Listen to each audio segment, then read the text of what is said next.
मोदी जी प्रधानमंत्री बने। मोदी जी ने जो है देश में सुधार कार्य चालू किए, नए नए कानून आने लगे। अब क्या हुआ कि 3 तलाक पे कानून आया। अब 3 तलाक पे कानून आया तो उसकी खबर जो है पेपर में आई।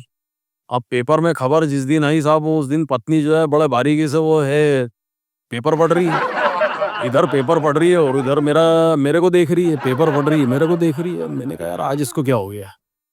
तो बहुत बारीकी से पूरा पेपर पढ़ने के बाद वो मेरे को बोले कि ये 3 तलाक पे कानून आ गया है। मेरा माथा ठनका। मैंने कहा 3 तलाक पे कानून आ गया, उससे मेरा क्या लेना देना। तो मैंने कहा 3 तलाक पे कानून आ गया तो मैंने कहा उससे तेरा मेरा क्या संबंध। मैंने कहा ना तो तू मुसलमान है, ना मैं मुसलमान हूँ, ना मैं तेरे को तलाक दे रहा हूँ। तो वो फिर भी बोले नहीं, बोले वो जो है 3 तलाक पे कानून आ गया, अब सही रहना। अब मैंने कहा साहब इससे कौन बहस करे। तो उसके बाद साहब आई नोटबंदी। अब नोटबंदी क्या है साहब, इसका तो बिल्कुल भेजा मतलब एक प्रकार से घूम गया था। अब नोटबंदी आई तो ये जो है आज ये अलमारी खाली कर रही, कल वो अलमारी खाली कर रही है। उसके बाद एक दिन जो है पलंग पेटी पूरी खाली कर ली इसने, सब चेक कर रही है। मैंने कहा यार, अब मैंने इसको कई बार समझाने की कोशिश की। मैंने कहा नोट जो है कहीं पर्टिकुलर जगह रखते हैं अपन, कहीं पे तो भी थोड़ी रखते हैं। अब एक दिन तो साहब इसने हद कर दी, जहाँ पे अटाला रखा हो वो अटाला निकाल निकाल के चेक कर दी। अरे मैंने कहा भगवान ये क्या कर रहे हैं।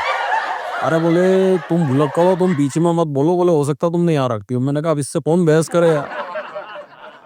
अब वो जो है अटाला उसने पूरा चेक किया हुआ। अब थोड़ी देर में वहाँ खड़ा रहा, उसके बाद जो है अपने रूम में जाके कविताएं लिखने लगा। अब उसके बाद क्या हुआ साहब, ये इसने अटाला वटाला चेक किया हुआ, उसके बाद मेरे रूम में आई, खड़ी हो गई। उसके बाद मेरे को बोले खड़े हो जाओ। मैंने कहा क्यों खड़े हो जाओ। और बोले खड़े हो जाओ। इसने बोला तो मैं खड़ा हो गया। अब मैं खड़ा हुआ तो इसने मेरा पजामा पकड़ लिया। पजामा पकड़ लिया तो मैंने इसको बोला, अरे मैंने कहा पजामा छोड़। अरे बोले पजामा खोलो। अरे मैंने कहा पजामा खोलने का टाइम है। अरे बोले फालतू बातें मत करो, बोले पजामा चेक कर रहा। अरे मैंने कहा पजामा चेक करना, तो मैंने कहा जेब चेक कर। अरे बोले तुम भुलक्कड़ हो, तुमने कहीं पे भी रख दिया होगा। अब मैंने कहा साहब इससे कौन बहस करे। मैंने इसको पजामा निकाल के दिया और अंडरपैंट में बैठ के जो है कविताएं लिखना चालू कर।